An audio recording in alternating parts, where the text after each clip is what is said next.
You're watching Sportsman of North America. Show host Heath Painter and good friend Chris Sanford are out in Wyoming bow hunting for antelope, and the guys have found a speed goat hunting hole. Chris is at bat, and he had tension on his bowstring. Here they come. They're running all four. There's 4 bucks that split off from the main herd, and they're kind of up on this hillside, and the 4 are just working down, and I knew as soon as they crossed this little trail, they were going to commit and come into this water hole because there was really no good feeding that they were in there, and they're hanging up on that hill.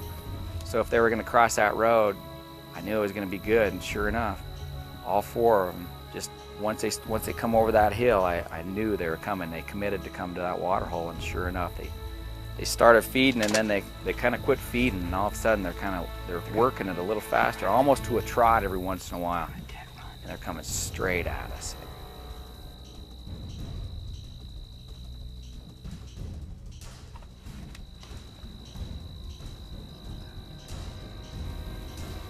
Okay, these 4 antelope are coming in, and I mean they're running fast.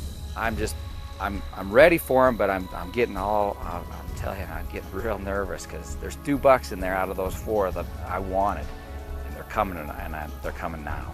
So I had to make the decision, which one do I want? They're coming in. They just start popping up over this hole.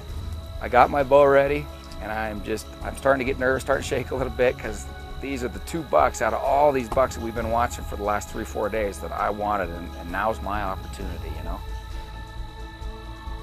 So they're coming right in. They pop up over the hill. The 1 buck kind of peels off to the left, and he was a smaller buck. I didn't want him, but the other 3 come off to the right to us.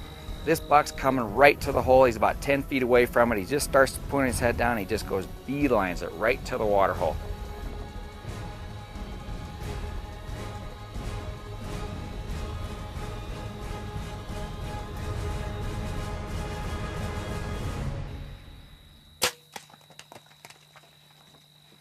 Yes, that's the wide one that I wanted.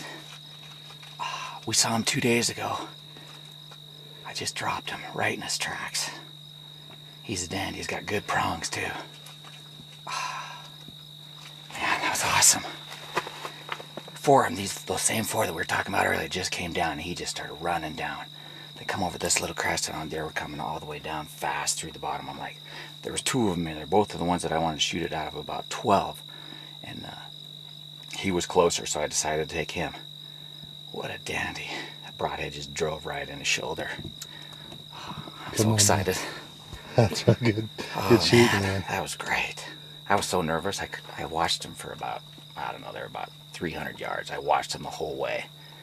I almost had too much time to get all worked up, but that was the best. I love that stuff. That's cool.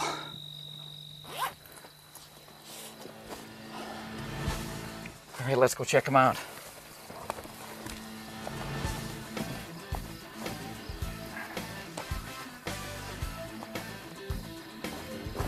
Man, he dropped right in his tracks. Look at that.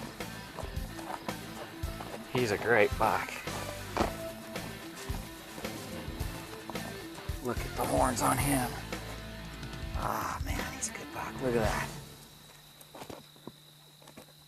That is a nice Wyoming buck right there. I am just tickled to death. He's got some good heaviness all the way up, good prongs. Look at the side of that. And he's tall. Boy, he's tall, and look how wide that buck is. I like that. That's a cool characteristic on him. What a good buck. This was such a good hunt, period. I mean, it's just so neat when a plan comes together. I wanted 2 bucks that we've seen in the last few days.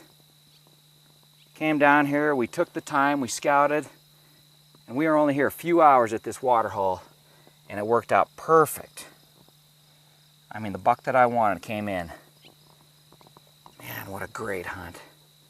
He's just a neat buck too, and that broadhead just dropped him in his tracks. You just can't beat it. A lot of fun, a lot of fun.